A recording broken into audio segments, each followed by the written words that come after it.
on ne saurait dire que les poursuites engagées contre un ancien Premier ministre sont dépourvues de fondement légal. Par ailleurs, pour la Cour, l'immunité a un caractère fonctionnel si bien que, s'agissant du sénateur ou du député national, elle protège non pas la personne, mais le mandat que le peuple lui a conféré. Le constituant a érigé une longue procédure pour sauvegarder le prestige et la continuité de la fonction elle-même et non la personne. De ce point de vue, la Cour juge non pertinente l'évocation de l'article 166 de la Constitution et l'exigence de la convocation du Congrès, les prévenus n'exerçant plus au moment de la présente action les fonctions de Premier ministre, fonctions que protège cette disposition constitutionnelle, mais que ce sont les faits qui lui sont reprochés, qui ont été commis pendant qu'il exerçait la dite fonction.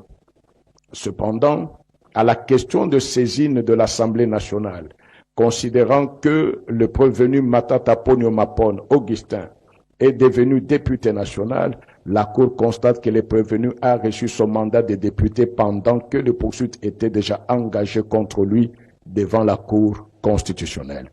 Il est fondamental de rappeler que le régime des immunités parlementaires ne saurait être invoqué de manière absolue ni en dehors du contexte clairement défini par la Constitution.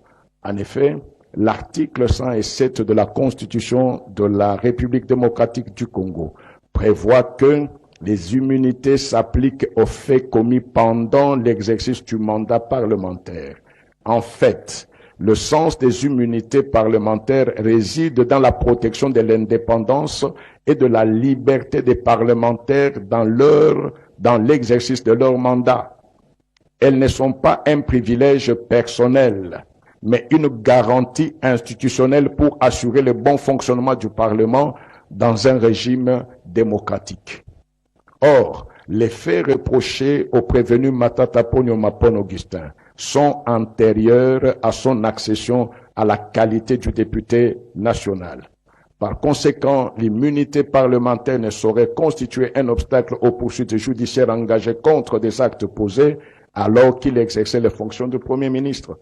À ce sujet, il ressort des éléments du dossier que, par la décision numéro 006-CAB-PDT-Sénat-MBL-HFM-EBD 2001 du 5 juillet 2021, le bureau du Sénat avait autorisé les poursuites et levé les immunités du prévenu Matata Ponyo Mapon Augustin.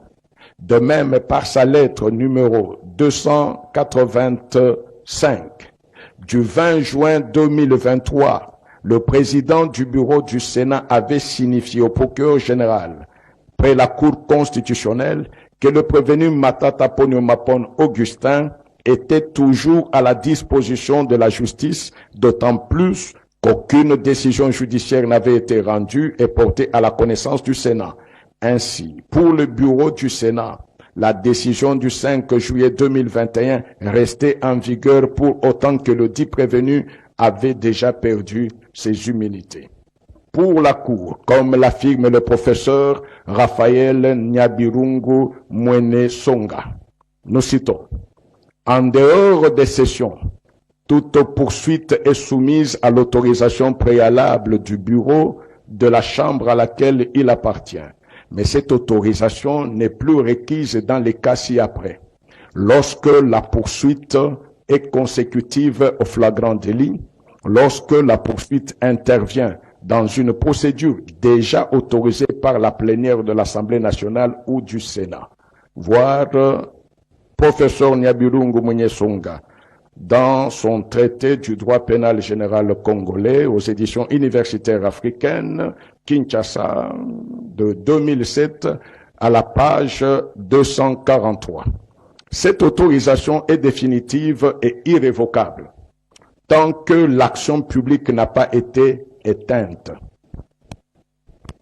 Elle n'est pas affectée par le renouvellement du mandat parlementaire, ni par le passage d'une chambre à une autre, En d'autres termes, l'élection à un nouveau mandat ne remet pas en cause les actes régulièrement accomplis, notamment la levée antérieure de l'immunité.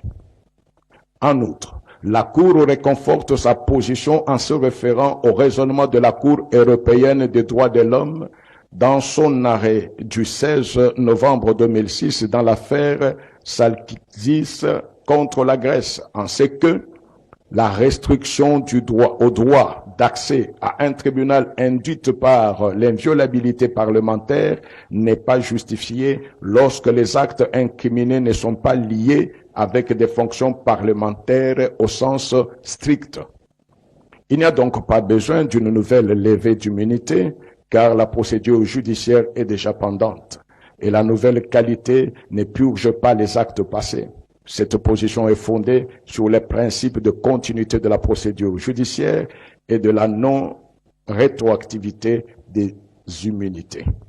Dès lors, la Cour juge que le procureur général n'avait plus une obligation de demander une autorisation quelconque, étant donné que le prévenu est devenu député national pendant que les poursuites étaient déjà engagées en son encontre.